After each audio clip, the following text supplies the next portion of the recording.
Hi guys, ನಾನು ನಿಮ್ಮ ಅಜಯ್. ಇವತ್ತೊಂದು ಟ್ರಿಪ್ ಇದೆ ಅಂತ ಗಾಡಿ ಎಲ್ಲ ಕ್ಲೀನ್ ಮಾಡ್ಕೊಂಡು ನಾನು ಹೊರಟಿದ್ದೆ ಗಾಡಿ ವೀಲ್ ಅಲೈನ್ಮೆಂಟ್ ಮಾಡ್ಸೋಕ್ಕೆ. ಗಾಡಿ ವೀಲ್ ಅಲೈನ್ಮೆಂಟ್ ಎಲ್ಲ ಮಾಡಿಸ್ಕೊಂಡು ನಾನು ಹೊರಟಿದ್ದೆ ಸೀದಾ ಕಸ್ಟಮರ್ ಲೊಕೇಶನ್ ಕಡೆಗೆ.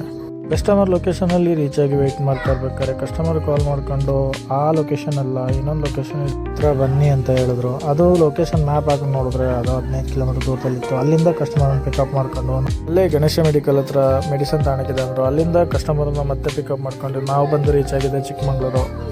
ನಮ್ಮ ಚಿಕ್ಕಮಂಗ್ಳೂರನ್ನ ಯಾವಾಗಲೂ ನೋಡಿದ್ರು ಅದು ಡೇ ಆಗಲಿ ನೈಟ್ ಆಗಲಿ ತುಂಬಾ ಚೆನ್ನಾಗಿರುತ್ತೆ. ಅಲ್ಲಿಂದ ನಾವು ಸೀದಾ ಹೊರಟು ರೀಚ್ ಆಗಿದೆ Kadur highway. Chikmagalur to Kadur highway ತುಂಬಾ ಚೆನ್ನಾಗಿದೆ. ಗಾಡಿ ಓಡಿಸೋಕ್ಕೂ ತುಂಬಾ ಖುಷಿ ಆಗುತ್ತೆ. ಯಾವುದೇ ಹಂಪ್ಸ್ ಇಲ್ಲ, ಏನಿಲ್ಲ, ಭಾರಿ ಚೆಂದ ಹೋಗ್ಬೋದು. ಅಲ್ಲಿಂದ ಕಸ್ಟಮರ್ ಲೊಕೇಶನ್ಗೆ ರೀಚ್ ಆಗಿ ಕಸ್ಟಮರನ್ನು ಡ್ರಾಪ್ ಮಾಡೋಷ್ಟೊತ್ತಿಗೆ 12:30 ಆಗಿತ್ತು. ಇದೇ ಥರ ವಿಡಿಯೋಗಳಿಗಾಗಿ ಸಪೋರ್ಟ್ ಮಾಡಿ.